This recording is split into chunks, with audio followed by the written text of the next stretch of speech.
Hello and welcome to Pickleball Therapy, the podcast dedicated to your pickleball improvement. It's the podcast with you in mind. I'm your host, Tony Roig. I'm a master teaching professional, and together with our partner, CJ Johnson, we are two dedicated pickleball professionals whose mission 24/7 is to help you become a better pickleball player and also, importantly, enjoy a better relationship with this beautiful sport. And this podcast is just part of our overall process. What we try and focus on, as the name implies, is therapy. It's to help you with the mental part of the game and also to provide you with perhaps a different perspective that's going to help you have a healthier relationship with pickleball and enjoy yourself more when you're playing. In this week's podcast, we're going to be looking at two different areas. This week's podcast, we're going to be talking about what is pickleball. And what I mean by that is, what do you need if you want to play your best pickleball, right? There's a lot of distractions out there, a lot of noise. I'm going to frame it out for you in a way that I think will help you better understand that you really only need a few different shots, a few different understandings of pickleball to play pretty good pickleball. And then from there you can grow and you can add more shots, more strategies, more ideas. But it's really, starting from the quote unquote basics that is going to get you the best results. And then in the riff, I'm going to talk about freeing your body and your mind when you play. This is an area that I see more and more as I coach more and more. I see it more and more, which is players feeling kind of trapped inside their own bodies and trapped inside their own minds. So that's what we're going to talk about today in the riff. All right, before we get into it, I wanted to mention to several of you, you've been asking questions about how do you work with CJ and me, right? What opportunities are there to work with us in addition to this podcast, which is a great way to interact with us, and also our YouTube channels, Into Pickle and Better Pickleball. Two good ways to see some of what we have, what we're thinking and what we're cooking up about the game. We also have a good series of blog posts at the betterpickleball.com website. It's hard. Sometimes it's hard to go into subjects in depth in the podcast. We do go into depth, but sometimes when you see it in writing, it's a little clearer. It's more crystal. So you can check those out in the at betterpickleball.com. But if you want to go beyond, the resources that I've mentioned, two ways that you can work with CJ and me is one is through our pickleball system course. It's called the Pickleball System for a reason. It has everything that you need to play amazing pickleball. And we have a new class opening soon or starting soon in September. So definitely check that out. If you're on our email list, you get some information about it. And there's a workshop we're going to have, a 3-part workshop that we'll have that kicks off the class. It lets you see the course a little bit in terms of how we teach. We teach you some super valuable secret stuff that other instructors just simply either don't know or don't teach. And you definitely don't find it in, on YouTube videos and things like that. So join us for that workshop. And then we also have our camps. So if you're interested in an in-person experience with us, we have camps in Dallas and Tampa coming up end of this year, beginning of next year. So check those out and you go to betterpickleball.com and find those there. All right, let's talk about what is pickleball. Let's jump into it. And the question is, we got to debunk the simple myth, the quote unquote simple shot myth. And what happened recently, what reminded me of this recently was I received a message from a player who I'd known for a while and worked with her before. And she asked me about whether I was doing any kind of coaching nowadays, in person here. And she mentioned that she wanted to learn some advanced concepts. And so I asked her, I responded by saying, well, it's hard for me to answer that. Like she asked if I was offering any advanced clinics coming up. And I said, well, it's kind of hard to answer because everything that we teach is advanced in the sense that they're shots and strategies that the most advanced players use when they play pickleball. And I'm going to talk in a second about how I play pickleball as a senior pro pickleball player. But, the idea, and then so I said, well, what are you thinking about when you main advanced? And she said, I see the pros are using slices, spins, and trick shots. And so I think I need to learn those. And I responded, and I haven't seen her play in a couple of years, but I responded, I said, my guess is that those shots are probably not what's potentially holding you back. Now, listen, if that's what's going to get you out of bed and go play pickleball is to, work on shots like that, more players who I know nowadays are working on the Ernie.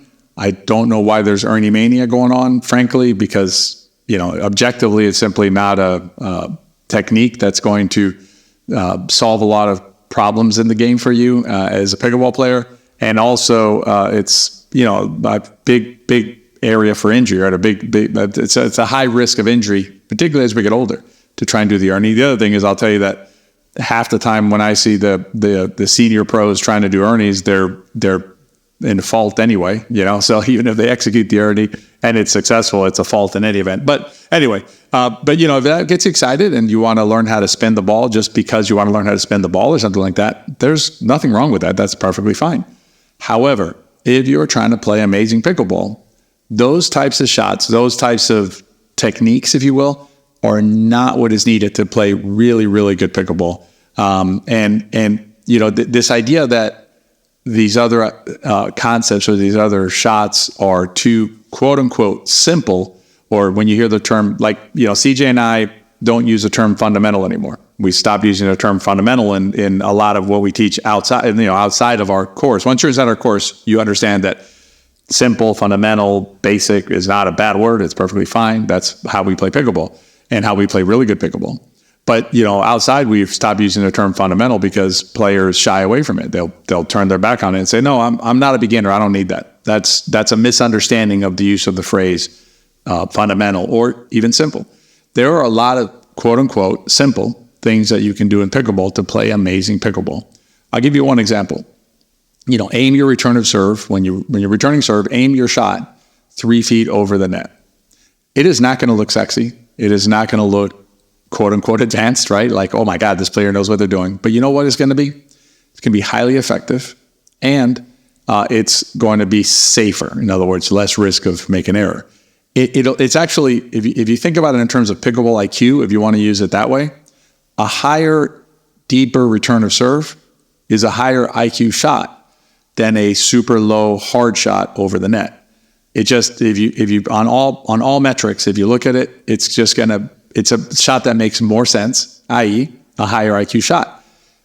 To an untrained eye, it may look simple, like, that player doesn't really know how to hit a good return of serve, so they hit that shot. That's just a misunderstanding or a misreading, if you will, of the value of that shot in that situation. And again, it's this myth that doing things simply is just not the way to advance as a pickleball player. Just nothing could be further from the truth. And there's a quote that CJ and I like to use when we have our camps that we use with our campers, which is that, it's Bruce Lee said this. So Bruce Lee said, I fear not the fighter who has practiced 10,000 kicks one time. I fear the fighter who has practiced one kick 10,000 times. And so the idea is that the second fighter that we're talking about, the one that we should fear, is the fighter who may only know how to do one kick, but man, that fighter can do that kick amazingly well. I mean, that's just really good dominance over that kick. The other fighter may have tried 10,000 different kicks, but doesn't know how to do any of them particularly well. As a pickleball player, if you can learn how to do the quote unquote basics well, and do them over and over again. And that's what I told the player who reached out about the advanced. I said, at the end of the day, good pickleball is about doing the quote unquote boring or simple or fundamental, whatever phrase you want to use with it or to describe it. Doing those things well and then better over and over and over again. That is how you play amazing pickleball. And let me segue now into how I play pickleball. What do I do when I play pickleball? Now, do I hit some, exciting sort of shots? Sure. I come from tennis, so I have a pretty good forehand drive. If I see a little, an opening on a switch on a stack or something, I'll drive the ball in there, and it looks cool. I mean, it's like nice. It's a clean winner. That works sometimes. But I will tell you this: the vast majority of the shots that I'm hitting are quote unquote simple shots. Shots like the dink. Because when you hear the term third shot, a third shot is really just a long dink. And I say just, I don't mean that as a negative. That's what it is. It's a dink that's hit from the baseline. When you see me hit an NVZ lob, you know what that is? That's just a high and deeper dink hit from the NVZ line, non-volley zone line. So when you see the shots that I'm executing in pickleball, I will almost always, I would say 90% of the time, I am returning to the spot that we tell you where to return. And we're going to show that to you during the workshop. I'm going to show you one spot that'll take care of your return or serve. You don't ever have to think about it ever again. You can now start using your mind and your time to focus on other parts of the game that are still quote unquote simple, but still but important building blocks to having an amazing game. And but anyway, so the idea is that you start simplifying the things that you need to worry about, and a return to serve is one that you can simplify. And I hit my return to serve there as a senior pro player the vast majority of time. I'm not trying to win the rally on the return to serve, which is what a lot of players do. And let me explain to you a little bit of why a low hard return to serve, although looking sexy, is not the kind of shot you want to hit. Number one, you're risking the net. Never want to risk the net. Right? That you have control over that, and you can decide, no, I don't want to risk the net. So I want to hit it higher over the net, right? So that's number one. Number two is the faster I hit my return to serve, in other words, the more pace I have on my shot, the faster the ball comes back to me or to my team. That means I have less time to do what? Get up to the non-volley zone line. So when you're watching a player who, and it happens a lot, you get newer players, maybe from tennis, maybe younger players, they're blasting their returns of serve. It looks cool. I mean, it looks really neat. It is not a very effective shot, big picture. So, that's an example of how you can think about simplifying your strokes, getting yourself a higher safety margin, but yet being the most effective shot that you can hit. So join us for the workshop, and I'll show you on the board, on our court board here in the office in my studio where I do the podcast. I'll show you exactly where to hit your return to serve. But those are the techniques that I use when I play. And then, you can think about pickleball as, we're thinking of pickleball as a puzzle, right? There's a bunch of different pieces. There's a bunch of different strategies, shot strategies, things like that. How they work together is the beauty of our game.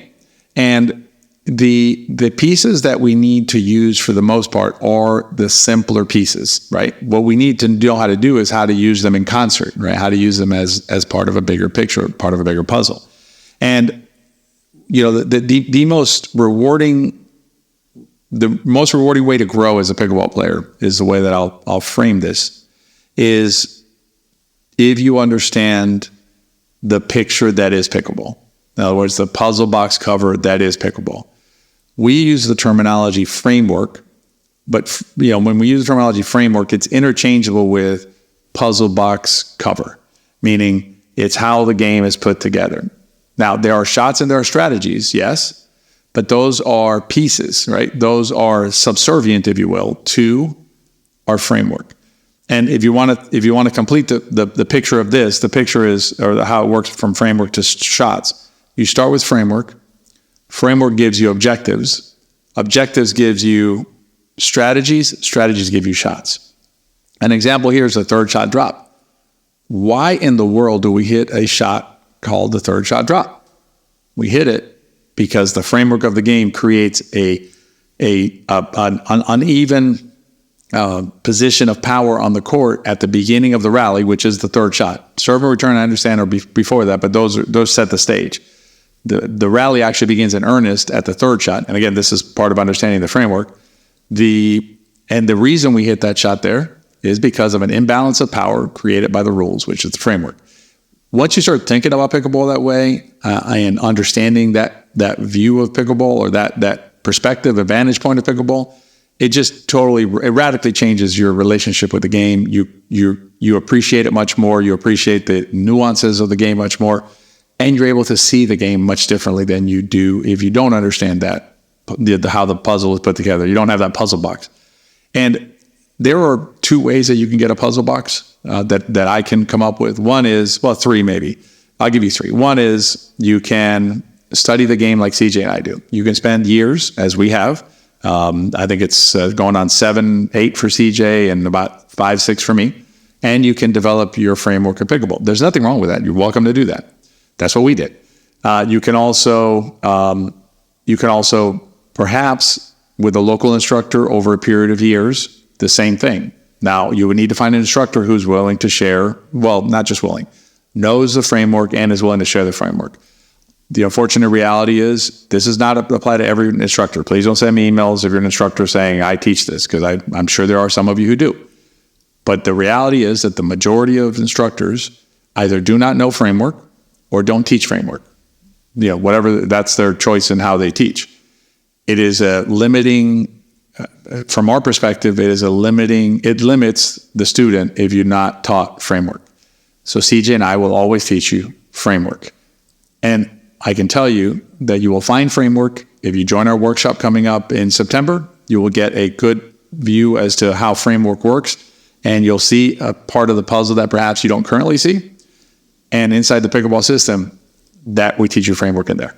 And so if you want to accelerate your understanding of pickleball, I cannot recommend the pickleball system enough to you, because it is framework and it shows you the puzzle box of pickleball.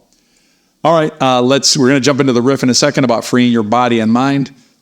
Another question we get asked is what can I do, right? How can I support the podcast or support your YouTube efforts and things like that? The blogs and other materials that we provide. And one thing that you can do that doesn't change your behavior at all is to use our links and codes to purchase the exact same things that you would purchase now. No one is telling you to go buy something else that you wouldn't normally buy. So if you need grip for your paddle, if you need a paddle, if you need whatever you need, if you use our link and go to Total Pickleball, your price is the same, but you're supporting our efforts to help bring this sort of information. For instance, we have a big program to help beginner pickleball players. It's at no cost to the players. It allows us to help continue growing the sport and doing the things that we do.